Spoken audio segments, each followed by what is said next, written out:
अस्सलामुअलैकुम। Lecture number 2 के साथ आपकी खिदमत में एक मरतबा फिर हाजिर।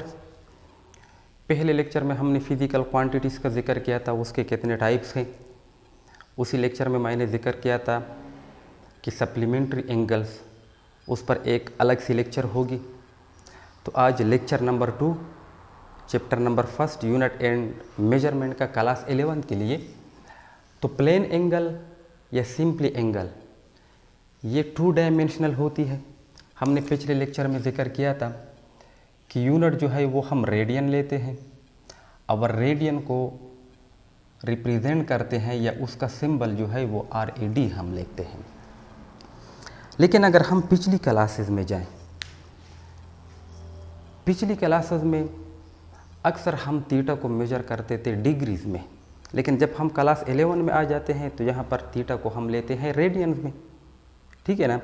तो हम फेमिलियर होते हैं डिग्री के साथ, क्योंकि लोअर से क्लास 10 तक हम डिग्री की बात करते हैं, थीटा को हम मेजर करते हैं डिग्री में। अब डिग्री को डिफ़ाइन करते हैं कि एक्चुअली ये डिग्री क्या होती है। तो इसको डिफ़ाइन करने के लिए हम एक सर्कल लेते हैं। सर्कल का सपोज ये सेंटर है, ये हम सर्कल की रेडियस लेते हैं R।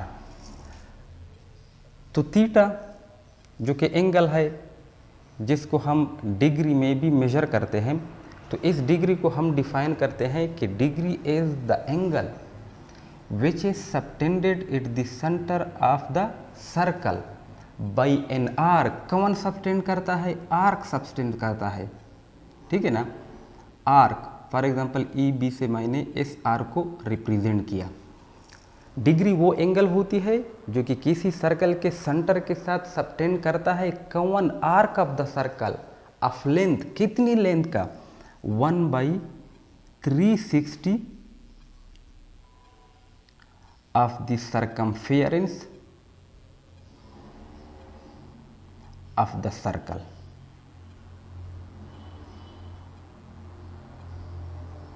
ठीक है ना। टोटल सर्कमफेरेंस 360 का 1वां हिस्सा। इस दौरान ये arc circle of the centre of the circle के साथ जो एंगल सबटेंड करता है वो एंगल क्या कहलाती है? डिग्री कहलाती है। ठीक है ना। सपोज यहाँ से मैंने लाइन ड्रा की, अब यहाँ पर जो एंगल बनती है वो थीटा डिग्रीज में होगी। डिग्री वो एंगल होती है जो कि सेंटर ऑफ द सर्कल के साथ सबटेंड करता है कौन आर्क, लेकिन उस आर्क की लेंथ कितनी होगी? 1/360। किसका? सर्कमफेरेंस ऑफ द सर्कल का। No circumference of the circle 360, उसका 1वां हिस्सा, ये लेंथ होगी इसी आर्क की। तो इस दौरान ये arc centre of the circle के साथ जो एंगल बनाता है वो एंगल क्या कहलाती है? डिग्री कहलाती है। ठीक है ना। तो 1 मिनट जो होता है वो 1/60 ऑफ डिग्री के बराबर होता है, और 1 सेकंड जो होता है वो 1/60 ऑफ मिनट के बराबर होता है। ये थोड़ा बहुत इंट्रोडक्शन था डिग्रीज के बारे में।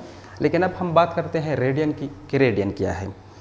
अब ये इंट्रोडक्शन मैंने इस वजह से की कि इसके बाद आप डिग्री और रेडियन में फ़र्क को समझ पाएंगे कि थीटा जब हम डिग्री में लेते हैं और थीटा जब हम रेडियन में लेते हैं, इन दोनों में फ़र्क किया है। तो अब हम रेडियन को डिफ़ाइन करते हैं। रेडियन को हम इस तरह डिफ़ाइन करते हैं, हमेशा के लिए एंगल जो है या 2 लाइंस के बीच में होती है।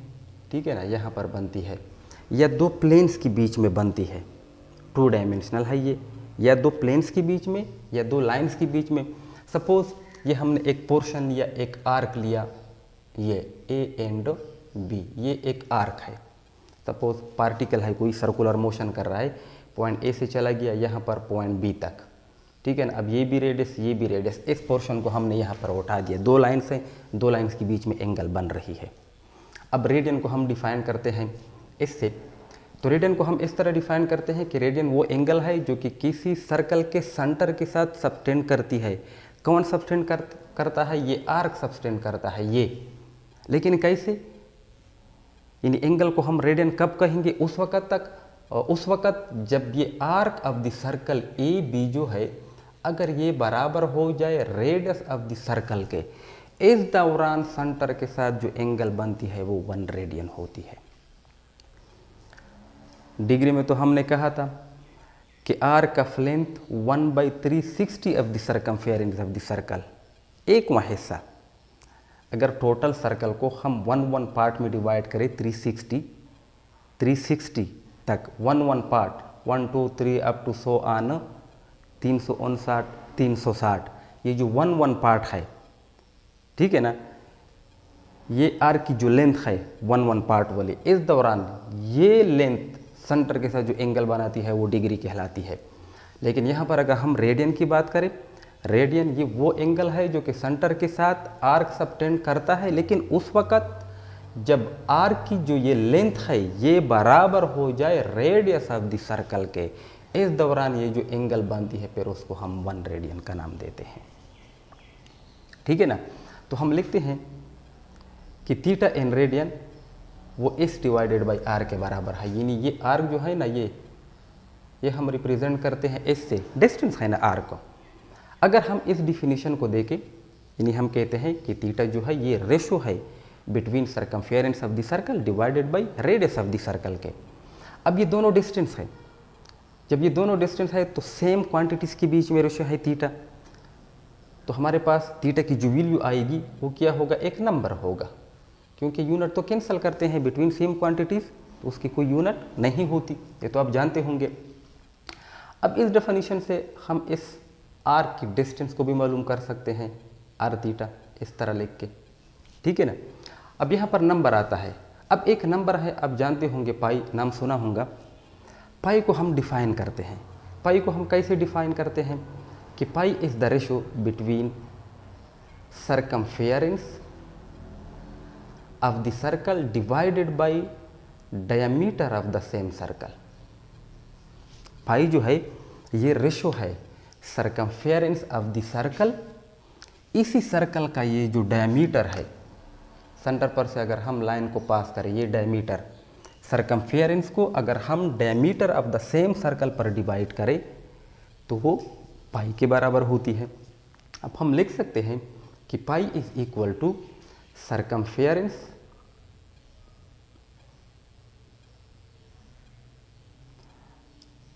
ठीक है ना। सर्कमफेरेंस ये डायमीटर अगर मैं इधर लाऊं तो ये बन जाएगा पाई इंटू डी, ये किसके बराबर हो जाएगा, सर्कमफेरेंस ऑफ द सर्कल के। तो डी किसके बराबर है, यानी हम लिखते हैं ना कि डायमीटर जो है वो 2 टाइम्स ऑफ रेडियस होता है, या रेडियस जो है ये हाफ ऑफ द डायमीटर होता है।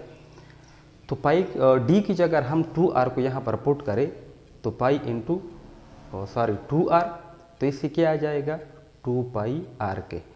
तो 2 पाई आर क्या है, ये सर्कमफेरेंस ऑफ द सर्कल है, सर्कमफेरेंस ऑफ द सर्कल है।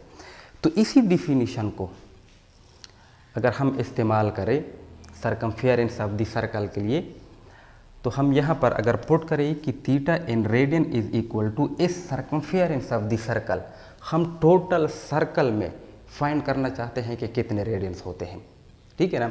1 रेडियन जब arc of the circle radius of the circle के बराबर हो, इस दौरान जो एंगल बनती है वो तो 1 रेडियन होती है। अब कितने नंबर ऑफ रेडियंस होते हैं कंप्लीट सर्कल में, तो इसी डिफिनीशन को इस्तेमाल करते हैं। सर्कमफेरेंस ऑफ द सर्कल किसके बराबर आया, वो 2 पाई आर के, नीचे क्या लिखा है आर लिखा है, तो आर कैंसिल हो जाएंगे, तो टोटल थीटा इन रेडियन वो क्या है 2 पाई रेडियन के बराबर है। यानी टोटल सर्कल में कितने रेडियंस होते हैं, वो 2 पाई रेडियंस होते हैं। अब जब कंप्लीट सर्कल की हम बात करते हैं तो ये हमारे पास 1 रिवोल्यूशन बन जाता है, 1 रिवोल्यूशन, ठीक है ना। और 1 रिवोल्यूशन में कितनी डिग्रीज होते हैं, 360 डिग्रीज होते हैं, 360 डिग्रीज। अब अगर रेडियन और डिग्रीज के बीच में हम रिलेशन को निकालें तो हम इस तरह लिख सकते हैं 2 pi radian is equal to 360 degree के। अगर 2 पर हम डिवाइड करें तो आ जाएगा pi radian is equal to 180 degree के, ठीक है ना। अगर हम रेडियन की वैल्यू निकालना चाहे तो 180 को अगर हम पाई पर डिवाइड करें तो इससे हमारे पास आ जाएगा 57.3 डिग्री के, 57.3 डिग्री, यानी 1 रेडियन जो है वो डिग्री में किसके बराबर है, 57.3 डिग्री के बराबर है। 1 रेडियन 57.3 रेडियन। तो मेरे ख्याल में रेडियन और डिग्री में आप फ़र्क को समझ चुके होंगे कि डिग्री क्या होती है, रेडियन क्या होता है। डिग्री में हम 360 को 1 नंबर में डिवाइड करके 360 बनाते हैं, ठीक है ना। Length arc of the circle का अगर वो 1/360 of the circumference of the circle के बराबर हो, इस दौरान सेंटर के साथ जो एंगल बनती है वो डिग्री होती है। जबकि रेडियन के अगर हम जिक्र करें, जब arc of the circle equal हो जाए रेडियस ऑफ द सर्कल के, इस दौरान जो एंगल सब्टेंड होती है वो रेडियन होती है, और 1 रेडियन में 57.3 डिग्री होते हैं। तो ये थी प्लेन एंगल। अब प्लेन एंगल के बाद सेकेंड वन जो था वो थी सॉलिड एंगल।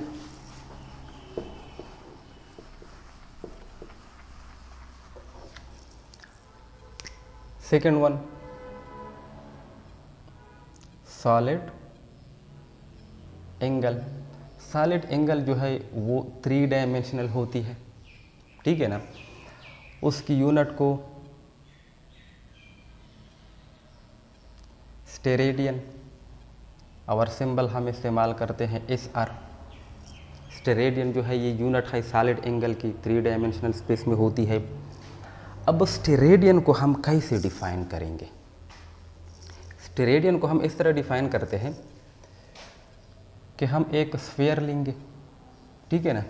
स्फीयर जो है वो 3 डायमेंशनल होता है, सर्कल 2 डायमेंशन में आती है और स्फीयर जो है वो 3 डायमेंशन में। चूँकि सॉलिड एंगल है 3 डायमेंशनल है तो हम सर्कल को नहीं स्फीयर को ड्रा करेंगे। अब स्फीयर को 2 डायमेंशन, ये बोर्ड 2 डायमेंशन में है, हम इसको ड्रा नहीं कर सकते, पर आपको समझना होगा कि भाई ये एक स्फीयर है। तो स्फीयर का सेंटर होगा, ये उसका सेंटर है। स्फीयर का एक रेडियस भी है, ये सपोज उसकी रेडियस है। अब इसी स्फीयर का मैं एक छोटा सा एरिया लेता हूँ। सपोज ये मैंने एक छोटा सा एरिया लिया इस स्फीयर का, ठीक है ना। अब ये एरिया जो है इस स्फीयर का, ये सेंटर के साथ जो एंगल बनाती है यहाँ पर, ये एंगल एक्चुअली सॉलिड एंगल कहलाती है। लेकिन इसमें कंडीशन है। वो कंडीशन ये है कि इस एंगल को हम उस वक़्त सॉलिड एंगल कहेंगे जब ये एरिया जो है ना ये बराबर हो जाए किसके, square of the radius of the sphere के, ठीक है ना। जिस तरह हमने प्लेन एंगल में जिक्र किया था, जब arc of the circle radius of the circle के बराबर हो जाए, इस दौरान जो एंगल बनती है। अब यहाँ पर भी उसी तरह सिचुएशन है, कंडीशन है कि आपने जो एरिया लिया है, अगर वो एरिया, अगर इसको आप कैलकुलेट करें, एरिया लेंथ ज़रबे विड्थ के बराबर होती है, लेंथ और विड्थ को कैलकुलेट करें, मल्टीप्लाई करें, इससे जो आता है, ठीक है ना। और आर आपके पास मालूम है, उसका आप स्क्वायर ले ले, उससे जो आता है, अगर ये दोनों आपस में बराबर हो, इस दौरान ये एरिया इसी सेंटर ऑफ द स्फीयर के साथ यहाँ पर जो एंगल बनाता है, उस एंगल को हम सॉलिड एंगल कहते हैं। तो सॉलिड एंगल को हम इस तरह डिफाइन करते हैं कि the angle subtended at the centre of the sphere by an area. Centre of the sphere के साथ एंगल बन जाती है, लेकिन कौन बनाता है, एरिया ऑफ द स्फीयर, जो हमने स्मॉल एरिया लिया है, which is equal to the square of the radius of that sphere. और वो एरिया जो है वो इसी स्फीयर का जो रेडियस है उसके स्क्वायर के बराबर हो जाए, इस दौरान यहाँ पर जो एंगल बन जाती है, उस एंगल को हम सॉलिड एंगल कहते हैं, ठीक है ना। और सॉलिड एंगल बाय डिफिनीशन हम लिखते हैं A divided by R square के, square of the radius and area, इन दोनों के बीच में जो रेशो है उसको हम सॉलिड एंगल कहते हैं। ठीक है ना। अब अगर यहाँ पर हम भी इसको पुट करें कि solid angle is equal to area, एक ही जगह हम आर स्क्वायर को पुट करें तो ये भी आर स्क्वायर ये कैंसिल हो जाएगा, तो हमारे पास 1SR आ जाएगा। तो इस दौरान यहाँ पर जो एंगल बन जाती है वो 1 स्टेरेडियन कहलाती है। अब हम ये भी जानते हैं कि अगर हमारे पास कोई क्लोज्ड स्फीयर हो, ठीक है ना, ये क्लोज्ड स्फीयर है, तो क्लोज्ड स्फीयर का टोटल एरिया जो है वो 4πr स्क्वायर के बराबर होती है। अब यहाँ पर तो हमने सॉलिड एंगल मालूम की 1 स्टेरेडियन। अब हम ये मालूम करना चाहते हैं कि क्लोज्ड स्फीयर में टोटल कितने स्टेरेडियन होते हैं। तो इसके लिए हम जानते हैं कि क्लोज्ड स्फीयर का टोटल एरिया जो है वो 4πr स्क्वायर के बराबर है। अगर हम नंबर ऑफ स्टेरेडियन को मालूम करना चाहे तो उस डिफिनीशन को इस्तेमाल करके एरिया की जगह पर हम पुट करेंगे 4πr स्क्वायर, नीचे आर स्क्वायर, तो आर स्क्वायर कैंसिल हो जाएगा। तो टोटल कितने स्टेरेडियंस होते हैं, 4π स्टेरेडियन होते हैं किसी भी क्लोज्ड स्फीयर में, टोटल 4π स्टेरेडियन होते हैं। ठीक है ना। अब अक्सर बच्चे कंफ्यूज होते हैं कि भाई स्टेरेडियन एंगल, सॉलिड एंगल ये किस तरह होती है। तो अब जहन में कौन को कंसीडर करो, कौन तो आप जानते होंगे, ठीक है ना। और एक कौन हम इस्तेमाल करते हैं मोटरसाइकिल में जब हम मोबाइल ऑयल डालते हैं, ठीक है ना, तो इसके लिए हम एक कौन का इस्तेमाल करते हैं, लेकिन वो कम्प्लीटली कौन नहीं है जिस तरह यहाँ पर मैं आपकी कंसेप्ट को क्लियर करना चाहता हूँ। तो कौन हम इस तरह लेते हैं, ठीक है ना, ये एक कौन है, चारों तरफ से, ठीक है ना, सेंटर की जानिब आप उससे लाइन ड्रा करें, यानी यहाँ से मैं सेंटर की जानिब, यहाँ से सेंटर की जानिब, सपोज ये सेंटर ऑफ द स्फीयर है, ये लाइन मैं ड्रा करता हूँ सेंटर की जानिब। अब इस वाले हिस्से से भी आप लाइंस को ड्रा करें इस तरह, ठीक है ना। अब यहाँ पर जो एंगल बन जाती है, यहाँ पर जो एंगल बन जाती है, ये एरिया जो बनाता है नीचे डाउनवर्ड डायरेक्शन में, आपको अपने ख्यालों में, तस्वर में, जहन में इस पिक्चर को लाना होगा कि भाई ये एरिया है। अगर हम लाइंस को ड्रा करें तो ये सेंटर ऑफ द स्फीयर है, ठीक है ना। जितनी भी लाइंस आ रहे हैं यहाँ पर इंटरनली जो एंगल आपके पास बन जाती है वो एंगल एक्चुअली क्या होती है, सॉलिड एंगल कहलाती है। या इसकी एग्जांपल मैं वाटरमेलन से दे सकूँ। आजकल गर्मियों का मौसम है, वाटरमेलन बाज़ार में इजीली अवेलेबल है। आपने देखा होगा कि जब हम वाटरमेलन को खरीदते हैं तो वो स्टोर वाला दुकानदार जो है वो चाकू की मदद से उससे एक पोर्शन को निकालते हैं हमें दिखाने के लिए कि भाई तरबूज कैसी है। अगर आप अपने जहन में ये कंसीडर करें कि अगर चाकू की मदद से मैं इस तरबूज से एक पोर्शन को निकालूँ, एक एरिया को निकालूँ, काटूँ, लेकिन सेंटर तक, ठीक है ना, तो वो जब उसको काटता है तो उसको इस तरह निकाल लेता है।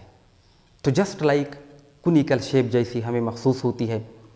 अगर सेंटर से वो काटे तो आप तरबूज को इस तरह दे के, तरबूज को नीचे करके ऊपर से आप दे के उस वाले हिस्से को, तो अंदर जो एंगल आपको दिखाई दे रही है ना, जो खाली जगह आपको दिखाई दे रही, वो एक्चुअली क्या होती है, सॉलिड एंगल कहलाती है। तो ये था complete detail plane angle and solid angle का।